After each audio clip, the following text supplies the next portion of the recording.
I saw the news on the TV in the morning. It was talking about big earthquake which hit my hometown. I called my parents and it didn't go through. So I couldn't check whether they are alive or not. So I just jumped onto the airplane, flew to the nearest airport and then walked to home on that day. Houses were collapsed and utility poles were broken and people were huddling around the fire because it was January, very cold. That moment affected my life. I have to work. I have to do something impactful. It starts with just taking that leap. Man, you have to work hard. You have to be incredibly smart. Do something that even if it fails, you are going to get out there. Doesn't matter how badly you got to be. Be kind, be kind, be kind. Become a better person, a better leader, the better beliefs. Go with it. I'm Samuel Donner, and this is Finding Founders. We'll get back to the podcast right after this break. Success Story, hosted by Scott D. Clary, is brought to you by the HubSpot Podcast Network, the audio destination for business professionals. Success Story features Q&A sessions with successful business leaders, keynote presentations, and conversations on sales, marketing, business, startups, and entrepreneurship. There's a really great interview, one we actually did with Hala Taha, podcast host, entrepreneur, and speaker, on how she built a 7-figure side hustle and a #1 podcast. Hala is the CEO and founder of Yap Media, and she shares why adversity is key to building something great, what motivated her, the initial steps toward success, the differentiator that led to her success, and the formula for making someone famous, and much more. Listen to Success Story wherever you get your podcasts. And now, back to the podcast. The Kobe earthquake in 1995. At 5:46 in the morning, the city was struck by a 6.9 magnitude earthquake, leaving 6,000 casualties and 45,000 others homeless. Nobu Okada was only just out of college when he witnessed the scene of devastation and decided to turn his life towards a path of action and purpose. But what career would he turn to next? Now we know Nobu is the founder of Astroscale, a company working towards a goal of long-term spaceflight safety by targeting space debris in Earth's orbit. His company has received multiple awards, earning the title of Time 100's Most Influential Companies, Forbes Japan's Startup of the Year in 2019, and the Grand Prix for UNESCO's 2020 Innovation Forum. Despite this incredible growth over the past decade, Nobu's path did not always lay outside the stratosphere, as his career began in government finance, IT consulting, and business startups. Before we reach for the stars with today's guest, let's trace his story back to where it began. The innocent days of science magazines and the promise of space camp. You wanted to be an astronaut when you were a kid, right? Like when you're from pretty young, and I was wondering, I guess, how you realized you even wanted to do that, and what was like your first contact with, an astronaut would be something cool to be. I have to talk about my mother. My mother kept changing the trajectory of my life. She believed in the power of science and technology, although she was not in that field. When I was in primary school, she subscribed science magazine, who comes with scientific toys, from fish robot to colorful kind of mineral ores, kind of stones. And those kind of magazines get me close to the science and technology. When I entered junior high school, my mother changed the science magazine to a more professional, and it's hard to read for a 13-year-old boy. Yeah, I can imagine. However, it is more professional visuals of the space. When I was 15 years old, there's one article in that Newton magazine which talked about space camp in America. It was just a kind of a junior astronaut program, but it showed all the programs of the space camp, including moonwalk experiences and rocket kind of experimental rockets or simulation of the control center. And I told my mother, I want to go I want to go this. What was she thinking? Because that's like, you're in Japan at this time, right? Right. I think she felt finally I got this. I was just average boy, and I didn't have any specific interest. I think she tried to guide me to have some spark in the science technologies. How did you find out that you would actually go to the space camp? I remember father, mother just said, yes, you should go. And I applied for the passport and went to space camp when I was 15. It took $4,000 at that time, and to go and kind of with a flight ticket and accommodation fee and join the program. Wow. It was not easy experience. What was that like? When I arrived in Alabama State and then went to the space camp, I met with NASA engineers, and they were wearing the blue overall and having a big binder on the left hand and having a big Coke bottle on the right hand. It was cool. It was cool. And various rockets are standing on the ground, and then I could look up. These are the real size of rocket. That ignited passion to space in my mind. And then I had a chance to talk with the first Japanese astronaut, Mr. Mamoru Mori. He was supposed to get on the space shuttle by then. However, there was a sad event in 1986, the Challenger accident.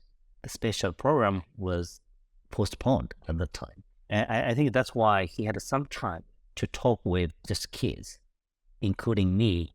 And he gave me handwritten message saying, space is where you shine. And in Japanese, by the way. That I clearly remember that moment. I found a role model, through NASA engineers and the Japanese first astronaut. I really want to be someone like this. So you go back to Japan.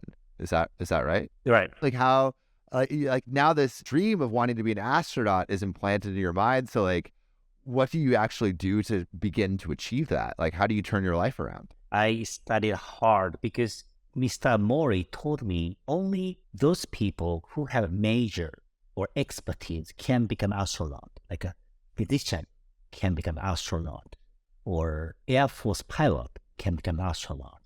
However, there's no generic astronaut. So I just started first to try to understand the textbook at school, and then try to get better score at school.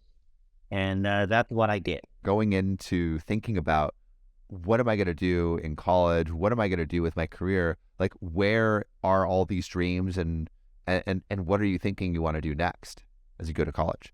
I had interest in environmental issues. I joined University of Tokyo and I studied animal ecology. And it was quite an interesting one, but I wanted it to be more logical. So I studied population genetics. I decided to move on to the graduate school. However, in January 1995, just a couple months before I moved on to the graduate school, there was a big earthquake in Japan, Kobe earthquake. How did you hear about the earthquake? Like, where were you when it happened? I saw the news on the TV in the morning. It was talking about big earthquake, which hit my hometown. And it was, Kobe is well known for marble Kobe beef. And it was 500 kilometers away from Tokyo. I called my parents and it didn't go through. Just jumped onto the airplane, flew to the nearest airport and then walked to home on that day. I arrived late at night. When I get closer to the Kobe city, houses were collapsed and utility poles were broken and people were huddling around the fire. because it was January, very cold, and there's no electricity, no gas, and people were at a loss. They had no idea what to do. Then finally, I arrived to my home and realized my parents were alive. But I also realized we lost our home and relatives. Over the next couple of days, I had to come up with a plan to first move our parents to somewhere safe. That's number one. And I did that. Two, I had to deal with the body of the relatives, and the bodies were kind of laid out. It was very illegal, but I had to. I moved the relatives' bodies to kind of other prefectures to get them burned. That moment affected my life. I felt I should stop being in academia. I have to work. I have to do something impactful. I started looking for a huge goal and big impact and steep path to make the lives better for the people. How did you consider your next steps, or just how to I don't know, just continue being? I talked with various people, and then I wanted to become a fast-track government officer in the Japanese government to influence policy and do something good. And I studied laws by myself, and I stopped genetics, and I studied laws by myself. And then actually I passed the exam, and I could join Ministry of Finance just 2 years later. Wow. It was a big win because Ministry of Finance has a power to allocate the budget. What do you encounter there? Is it what you thought it would be? Do you feel like you have the ability to influence the world in the ways that you feel like you can? It was not in the end. So the government was huge organization, and obviously it's not something which I can influence.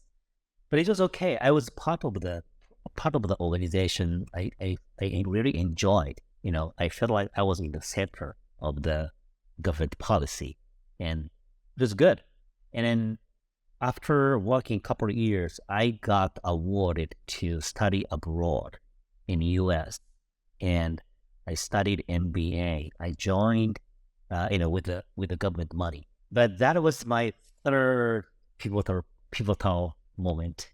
After meeting at a space camp, earthquake, and this one, .com boom. It was 1999. My classmates just left school every week. A couple of guys left school, and then they said, "Oh, I raised a couple of millions."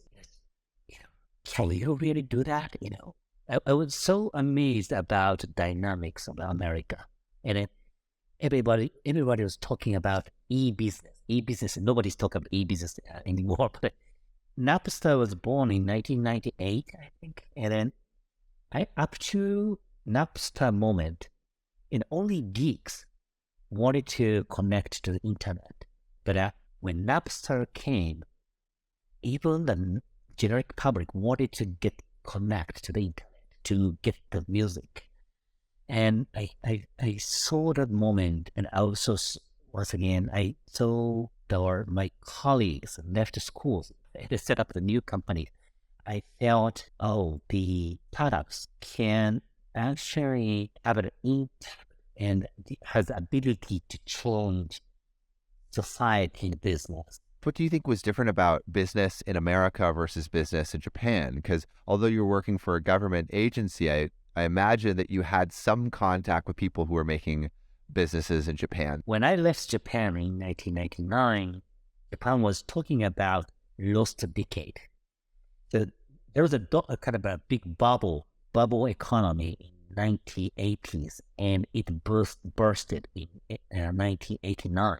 From 1990 to 1999, there's no growth. It was just cutting a loss, and also not only that, big banks, big security companies went bankruptcy. Everyone's trying to protect themselves, but America at that time was different. Everyone was having hope the future by creating new economy and new business. And I was wondering, what should I do? I should step on to the new dynamic, or I should go back to the government after studying. There's a questionnaire from the teachers. How much money you will earn after graduating an MBA? And I knew my salary when I went back to the government. It was around $40,000, or other classmates were talking about 6 digits. I was not shocked, but I felt like it's time to kind of move on to the next step. And so how did you move on to that next step? Like, how did you end up going from the Ministry of Finance to McKinsey? First, I sent resignation letter to the Japanese government via FedEx. I sent the resignation through the FedEx box, and I made a call to the Japanese government. And I want to go back to talk with you. And then I went back and then told I want to do something new. And I returned all the money I got from the government. And I actually returned. So, yes, that was a big moment. But right after that, there was a crash of .com boom. And so you just quit your steady job in Japan in government to move to America because there was someone starting a company every couple months, and then all of a sudden it just disappears because of the .com crash. Yeah, right. But I tried to find a job, and then I applied to 22 companies, and I got 2 offer letters, 20 turned down letters. Wow. So where did you go? One of the offer letter was McKinsey. So I moved to the McKinsey. It was not IT company, but it is a great move for me. McKinsey was interesting, but it was consulting. And so after working 3.5 years, I joined a very young IT company and became a CFO. And then basically I ran the company. Wow. And it was successful. It was a Linux OS, operational system company. That was Turbo Linux? Turbo Linux, that's right. Could you quickly lead me up to when you found your software company in Singapore? I set up another company called Sugao, which focus on communication technologies and provide instant messaging like WhatsApp. And I sold this solution to the mobile network operators. I just did B2B, but not C2C. So now WhatsApp and Lines, they are C2C, but I had no idea how to make money from these. So I focused on B2B. It was okay, but I couldn't make a significant growth. And all of a sudden I realized C2C players entered the market with the same technologies. Also, a smartphone came to the market, and then everybody wants to talk through the data. And I decided, because we had a technology, so I decided to enter the C2C market and invested a lot. However, I realized competitors invested 2 digits more, far more money, and I lost the game. Losing money is shocking, really shocking. That must have hurt. How do you restructure your life after that? I went through midlife crisis. I was about to turn to 40-year-old, and I had no idea what should I do. And I lost confidence. And then Yeah, the midlife crisis took six months. What did you do during that crisis? Like, why was it a crisis? I was thinking a lot, but when I do research work, what kind of new technologies, is a kind of next big boom. And when I research, when I see the article, it means there are already many people who are already working on that, right? And so I got a lot at a loss. But one day, my wife told me, "Hey, Nobu, there's kind of handwritten message from Mr. Mori. What it is?" And she just picked up the handwritten message from the Japanese astronaut when I was 15. I was just putting in the bookshelf, and she found it, and she told me, "Oh, you should not put this kind of a big handwriting into the bookshelf. You should put somewhere, in the wall." And that reminded me, oh, I had a passion for space. I totally forgot. I had a passion for space. And then I joined multiple space conferences to see what were the hot topics. And then I was thinking it might be a moon exploration or new rocket or Mars exploration. But I realized space debris was a big problem. And the space environment was already unsustainable, and no one had a solution for the problem. We'll get back to the podcast right after this break.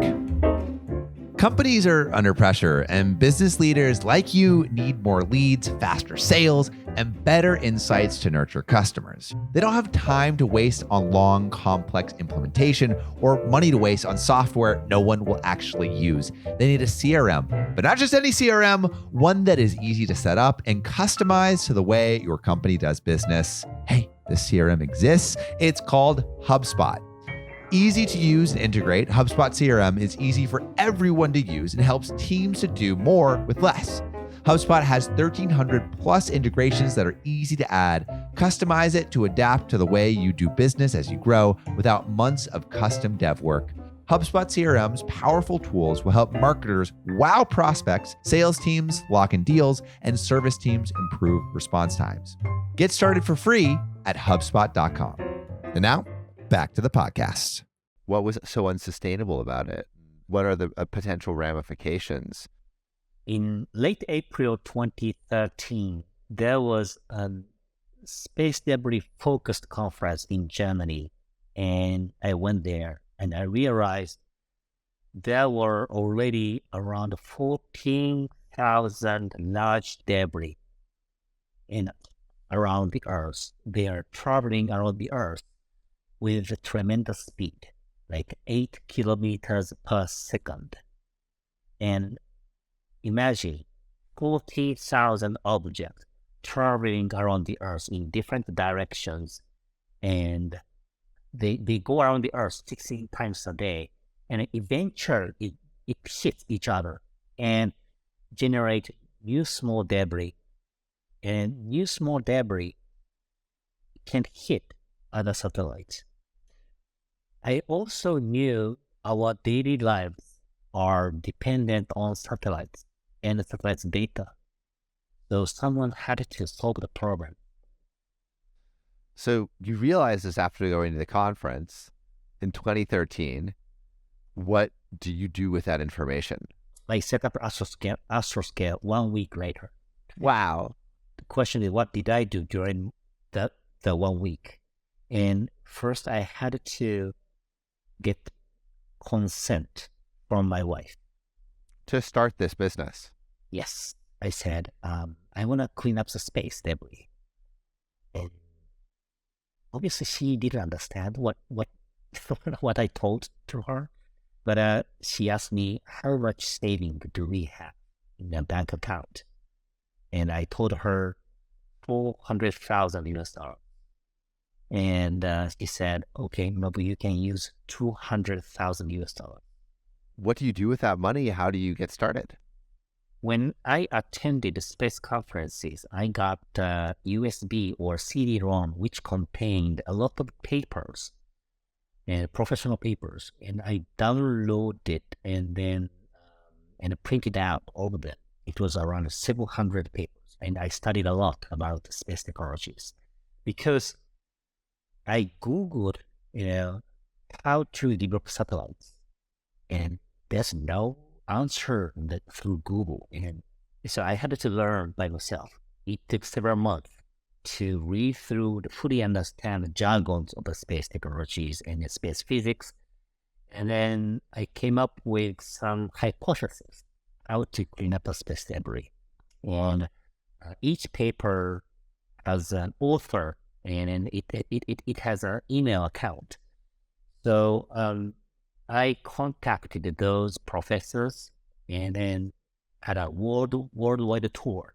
However, I had a third round world tour in the first 18 months. And during the third tour, various people said, oh no, it might work. Multiple professors can extend hands, we can support you. Although we cannot provide an engineering job, but we can take part of the research work. So I worked with, I think 7, 8 universities at the beginning, and then raised the fund. You raised $7.7 million, right? Right. How did you do that? So when I met with investors, of course, they did not say yes. However, when I visited them 2 months later, I found 2 engineers. I found 3 engineers, and then I could show some progress. And I think some angel investors appreciated the progress over the time, and then, I could finally raise 7.7 million. Wow. So, as long as I guess you're showing progress to these investors, then they're like, okay, it makes sense to continue to invest in.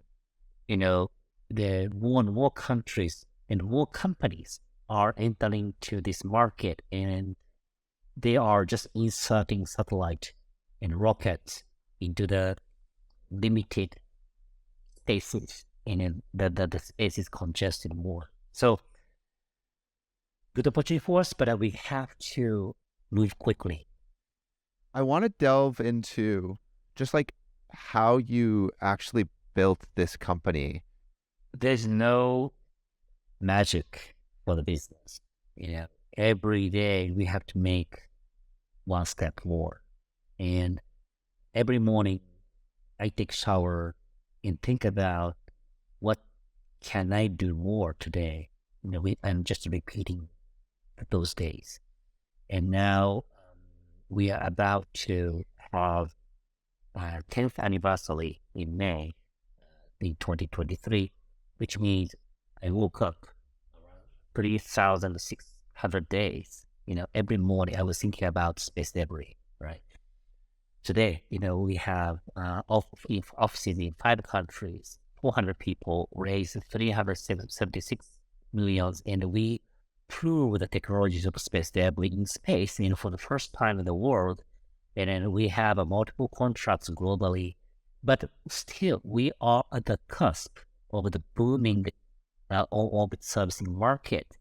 But if you are asking how I could gradually have an organic growth, for example, when hiring the engineers, I had no network to the engineers, so I attended space conferences, saw the their speeches, and then I found if I found great engineers, great presentation, after the speech, I get closer to him, her, and saying, "I'm doing this, and can you join us?"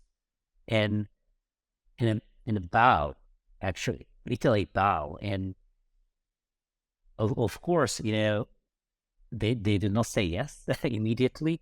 But I met with them again in the next conference, in half a year later, and then I could show the progress they are more interested in, because space community all talk about space accessibility and not many people are seriously addressing these issues. And I could successfully kind of hire one by one. And then today is different. Today we got resume every day from the world. It's totally different dynamics. But up to 100 people, we had to go around the world, find the right person, and create a great team. How have your responsibilities as a leader changed as the company has grown? I saw many failure cases of CEOs who got crazy because of lots of reasons, personal reasons or pressure from shareholders or mental problem, health problem, just a kind of family matters affect CEO performance too. And what I have to do is I should once again stay on the path. I'm an anchor. I'm a fixed point of Astroscale, right? We are doing something disruptive in industry, and we are developing unprecedented technology in the business cases. And there's no shortest path. That's why internal stability is important. We have to be externally disruptive, but internally stable. I guess, how would you recommend people in their mid-20s balance the extremes between exploring a bunch of different things and saying, I'm going to pick one and I'm just going towards that one singular goal?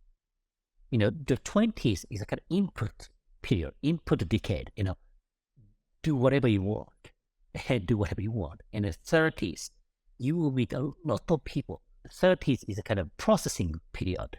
And then, those inputs will become a key message by meeting with many people. So my suggestion is meet as many people as possible. Then you find something, focus. You can devote yourself. And then just focus on that during my 40s or 50s. It's just kind of a guidance over the period, but it can be changed. People can find something important in earlier days or later days. I was wondering if you could walk me through some of the pieces of advice from mentors, the time you got them and how you implemented them. In November 2017, we launched our first satellite. And it was a big moment for us because our team gathered from many places and then, worked as a team for the first time. We have investors and we have a partner, suppliers, and person launch. It should be successful. However, the launch failed. We lost satellite. At that time, I was in Russia, but I decided to quickly go back to Japan because I was wondering, team would kind of go crazy. So I quickly went back to Tokyo, and then I found our teams were worrying about me. The team felt, something wrong might happen to Nobu. Nobu had a huge pressure, and we lost a satellite. So I really appreciated teams' kind of support on that. Nobody left the company. And actually, after that, we had another fundraising, and we had a record high number of fundraising after that. So I cannot do this business just by myself. I realized I can rely more on team. In that sense, all the team members, 400 team members, are my mentors. Are there any other piece of advice that you've given to people that you've mentored? We are in a lucky era. Through internet, we can get information, human resource, capital, technology, 24 hours a day. I think anything is doable right now. It's far better than 20 years ago. So don't be shy about setting the high vision, kind of an unprecedented vision. So this era is so, we are born in a very lucky era. Yeah, this is what I'm talking to the next generation. what advice do you think you would give a 25-year-old who is maybe a couple years out of college and is maybe starting to find their way in the world? Always use little words, positive words. Say thank you. Then you get more information, instruction, guidance, and friends. Thank you so much for listening. If you haven't already, make sure to subscribe, rate the podcast 5 stars, and share with a friend. If you have any questions or comments, DM us at Finding Founders Podcast on Instagram, LinkedIn, or Facebook. Finding Founders is produced and hosted by me, Samuel Donner. Our Chief of Staff and Operations is Jessica Lin. Our audio editing team lead is Adrian Tapia, with support from Irene Van Berkel, Matt Fernandez, Renee Buchanan, Sophia Donner, David Saide, Ashley Jimenez, Nicholas Guzman, Aaron Devereaux, Sanessa Gisley, and Lois Choi. Our outreach and research lead is Kenny Ong, with support from Sarah Hobson, Charisse Tan, Harushi Kanauchi, Kristen Hagelin, Aya Cortez, and Valencia Lu. Our writing team lead is Elizabeth Bowen with support from Aiden Ashworth, Nikki McCullough, Sylvie Wang, and Eric Mena. Our design team lead is Shruti Ramanand with support from Tiffany Dang, Yao Liu, and Dina Gabriel. To see more of what we're up to, subscribe to our newsletter at findingfounders.co. Thanks again for listening, and see you next week.